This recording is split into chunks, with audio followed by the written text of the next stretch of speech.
मैंने बचपन में सुना था कि पैसा सब कुछ नहीं होता, लेकिन बहुत कुछ होता है। ये कहानी सच्ची और अच्छी है, थोड़ा ध्यान से समझिएगा। अगर आप पैसा कमाना चाहते हैं, अमीर बनना चाहते हैं, अमीर बने रहना चाहते हैं। रॉबर्ट टी कियोसाकी नाम के इंसान की कहानी है। जब 5th क्लास में पढ़ते थे, जिस स्कूल में पढ़ते थे, वहां देखते थे कि अमीरों के बच्चे आते थे, उनके माता पिता, उनके पेरेंट्स आते थे महंगी गाड़ी में उनको छोड़ने के लिए। उन बच्चों के पास में महंगे आइटम होते थे। रॉबर्ट के जो फादर थे वो एक टीचर थे, PhD होल्डर थे, अच्छी पढ़ाई की थी, लेकिन कम कमाते थे। रॉबर्ट ने कहा मेरे डैड तो पुअर डैड है। रॉबर्ट घर पर गए एक दिन स्कूल से परेशान होकर के, यही सोचते जा रहे थे कि मेरे पास में ये सब चीजें क्यों नहीं है, मेरे पापा कार से छोड़ने क्यों नहीं आते हैं। जाकर के पापा से कहा कि पापा अमीर कैसे बन सकते हैं। तो पापा ने कहा यूज योर हेड, अपना दिमाग चलाओ। छोटा बच्चा 5th क्लास का क्या करता, अपने दोस्त माइक के पास में गया और उससे कहा कि आओ थोड़ा पैसा कमाते हैं। आसपास के एरिया में जितना टूथपेस्ट था, जितनी वो टूथपेस्ट की ट्यूब होती वो थी खाली वाली, उसको लेकर के आए।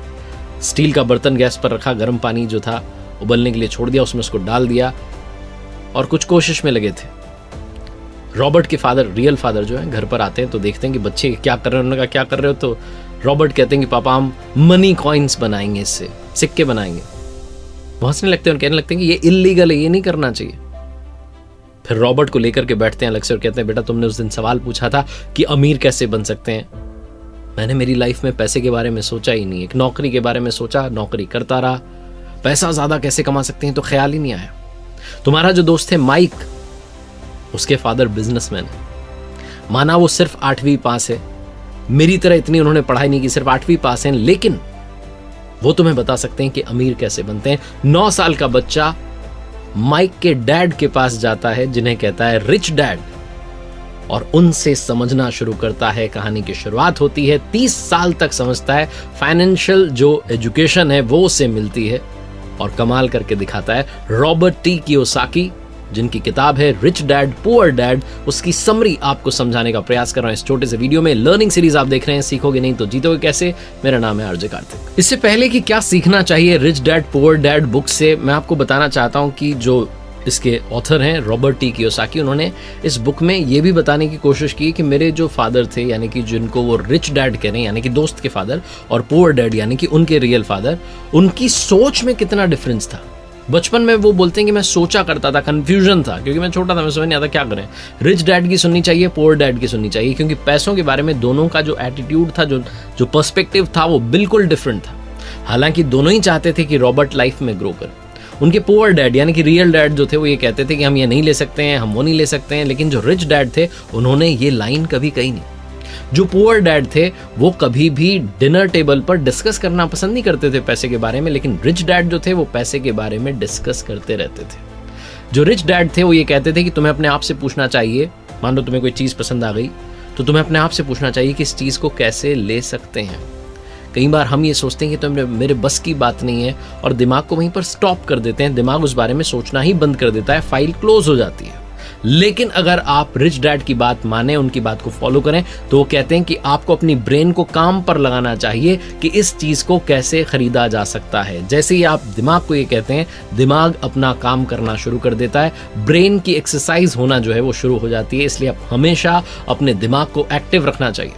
पुअर डैड का ये मानना था कि रिस्क नहीं लेनी चाहिए, और रिच डैड ये कहते हैं कि रिस्क को मैनेज करना आना चाहिए। एक टर्म है कैलकुलेटिव रिस्क, वो लेनी चाहिए। पुअर डैड कहते थे कि बहुत सारी पढ़ाई करो, डिग्री लो, एक सिक्योर्ड जॉब करो। रिच डैड कहते थे कि पढ़ाई करो और पैसा कैसे काम करता है वो सीखो। पैसे के लिए काम मत करो, बल्कि उस पैसे को काम पर लगाना शुरू करो। तो 19 साल की उम्र में रॉबर्ट यानी कि इस बुक के जो ऑथर हैं वो डिसाइड कर लेते हैं कि रिच डैड की सुनेंगे, पैसों के बारे में सीखेंगे और लाइफ में ग्रो करते जाएंगे। अब क्या सीखने समझने वाली बात है, आइए उसके बारे में बात करते हैं।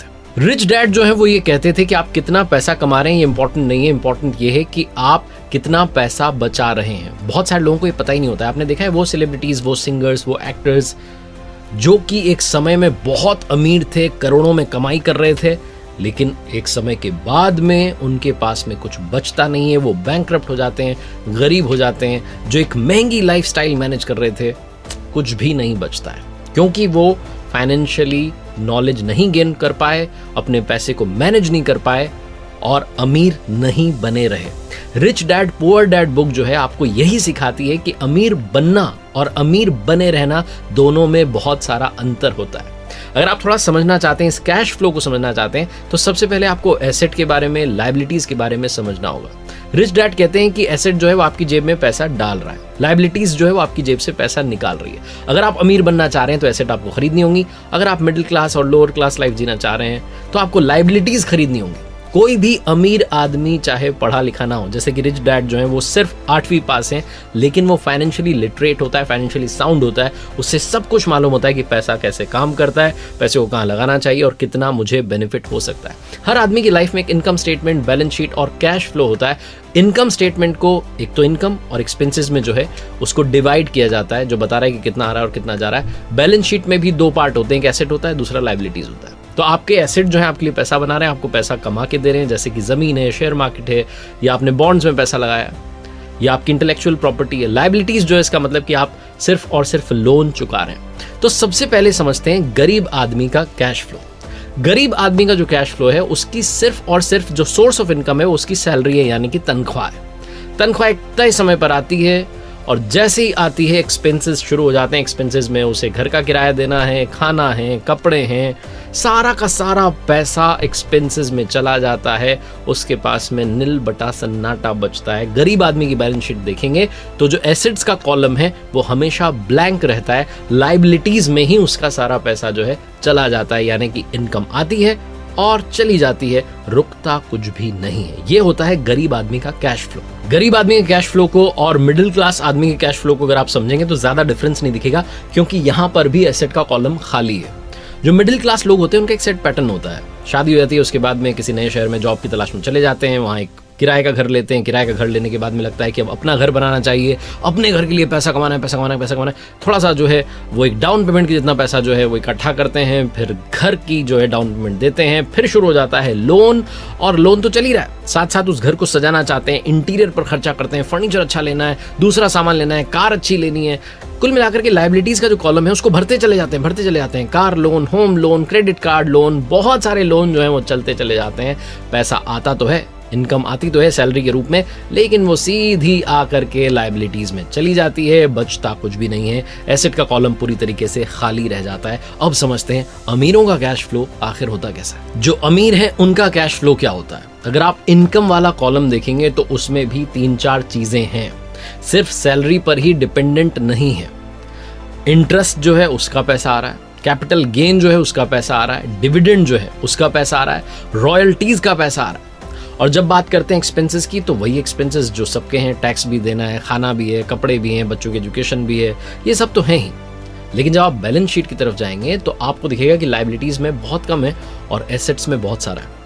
लायबिलिटीज में क्रेडिट कार्ड है और लोन है, क्योंकि अगर आप बिजनेस कर रहे हैं तो लोन तो आपको लेना ही है, आपके पास में खर्चा भी होगा तो आपको पैसा तो चाहिए ही। एसेट्स की अगर बात करें तो वहां पर स्टॉक्स हैं, बॉन्ड्स हैं, इंटेलेक्चुअल प्रॉपर्टीज हैं और भी बहुत कुछ है, साथ में बिजनेसेस तो चल ही रहे हैं। तो कुल मिलाकर के जो अमीर व्यक्ति होता है उसका सारा और सारा ध्यान होता है एसेट वाला जो कॉलम है उसको बड़ा करने में। जो गरीब है और जो मिडिल क्लास है उनको लगता है कि लायबिलिटीज जो हैं उसमें आनंद है, थोड़ा बहुत पैसा भी बच रहा है तो कहीं और खर्च करते हैं, घूम कर आ जाते हैं, पैसा जो है ज्यादा से ज्यादा खर्च करते हैं, अपने पास नहीं रखते हैं। उन्हें उस पैसे का सही इस्तेमाल करना नहीं आता। अगर उनके पास में पैसा भी आ गया है तो वो तुरंत उसे अपने पास से बाहर भेजना चाहते हैं किसी ऐसी जगह पर, कई बार तो बिना सोचे समझे डिसीजन लेते हैं और वो ऐसी जगह पर पैसा चला जाता है कि जाकर के फंस जाता है। 10 साल 15 साल के बाद में देखते हैं तो उस पैसे से ज्यादा ग्रोथ नहीं मिलती है। वो उसी रैट रेस में, जिसे कहते हैं ना रैट रेस, उसी में घूमते रहते हैं। पैसा कमाना है, खर्चे हैं, वापस से पैसा कमाना है, खर्चे हैं, नील बटे सन्नाटा आखिरी में लाइफ हो जाती है। इसलिए हमेशा एसेट वाला जो कॉलम है उसकी तरफ ध्यान दीजिए अगर आप रिच डैड की सुनना चाहते हैं। अमीर लोग जो होते हैं उनका इनकम सोर्स 3 टाइप का होता है। पहला ऑर्डिनरी यानी कि सैलरी, वो तो है ही। दूसरा है पैसिव यानी कि रियल एस्टेट से जो पैसा कमाया, जहां आप रहें ना रहें, ध्यान दें ना दें, पैसा आता रहेगा। और तीसरा है पोर्टफोलियो यानी कि शेयर मार्केट और सरकारी बॉन्ड से जो पैसा कमाया वो भी। दुनिया में जितने अमीर लोग हैं, चाहे वो जेफ बेजोस हों, चाहे इस बुक के ऑथर हों, चाहे जो फॉर्मर प्रेसिडेंट है अमेरिका के डोनाल्ड ट्रंप हो, ये सब अमीर क्यों बने? क्योंकि इनका पैसा, ये चाहे उस जगह पर थे या नहीं थे, पैसा ग्रो कर रहा था, पैसे से पैसा बनता चला जा रहा रहा था। जो आम आदमी होता है, जो गरीब आदमी होता है, जो मिडिल क्लास आदमी होता है, वो पैसे से सिर्फ और सिर्फ खर्चा करना जानता है, वो पैसे की नॉलेज नहीं रखता, फाइनेंशियल एजुकेशन जो है वो नहीं रखता, और इस चक्कर में उसे बड़ा सारा नुकसान उठाना पड़ता है। रॉबर्ट टी कियोसाकी किस्सा शेयर करते हैं, वो किस्सा मैं आपको बताता हूँ। वो जो किस्सा है उसमें वो कहते हैं कि 1989 में मैं अमेरिका में जहाँ रहता था उसके पास से एक जगह से निकल रहा था, तो मैंने देखा कि ज़्यादातर जो घर थे उन पर सेल के बोर्ड लगे थे, यानी कि बिकने के लिए वो तैयार थे। उस समय अमेरिका में रिसेशन आ गया था, शेयर मार्केट टूट चुका था और वहाँ की रियल एस्टेट जो मार्केट थी वो भी बहुत ख़राब हालत में थी। तो इन्होंने देखा कि एक घर के नोटिस बोर्ड पर बहुत दिनों से सेल का जो था बोर्ड लगा हुआ था। उस घर के मालिक से जाकर के मिलते हैं और पूछते हैं कितने में बेच रहे हो, तो कहते हैं कि मैंने तो बेचने के लिए लगाया लेकिन कोई ख़रीदार आ ही नहीं रहा है। तो रॉबर्ट पूछते हैं कि मुझे घर पसंद आ रहा है, आप क्या बोलते हैं कितने में? तो $20,000 में डील जो है फाइनल होती है। रॉबर्ट उस घर में किराएदार रख देते हैं, 2 साल तक किराएदार वहां रहते हैं। तब तक रियल एस्टेट का जो मार्केट था वो वापस से बूम पर आता है, वापस से ग्रो करने लगता है और उस जगह की वैल्यू बढ़ जाती है। रॉबर्ट 2 साल के बाद में $95,000 में उसे बेच देते हैं, बहुत सारा प्रॉफिट भी होता है और 2 साल में जब तक वो जगह वहां थी तब तक किराएदार रख करके वो पैसा भी बना लेते हैं। कुल मिलाकर के कहने का मतलब ये है कि पैसे से पैसा बन सकता है। ये जो रियल एस्टेट का जो बिजनेस है ये रॉबर्ट टी कियोसाकी को समझ में आ गया और वो लाइफ में ग्रो करते चले गए। मैकडॉनल्ड्स की बात करें तो मैकडॉनल्ड्स सिर्फ बर्गर बेच करके पैसा नहीं कमा रहा है, मैकडॉनल्ड्स जो है वो पैसा कमा रहा है रियल एस्टेट में इन्वेस्टमेंट की वजह से भी, क्योंकि आज उनके पास में पूरी दुनिया में बहुत सारी रियल एस्टेट की प्रॉपर्टीज हैं। रिच डैड पुअर डैड में 3 कमाल की बातें बताई गई हैं। सबसे पहली, अर्निंग पर नहीं लर्निंग पर ध्यान दीजिए, क्योंकि लर्निंग यानी कि सीखना जीवन की प्रक्रिया है और ये अनंत तक चलती चली जाती है। आप जितना सीखेंगे उतना कम है। फाइनेंशियल लर्निंग बहुत इंपॉर्टेंट है क्योंकि गलतियां होती रहेंगी,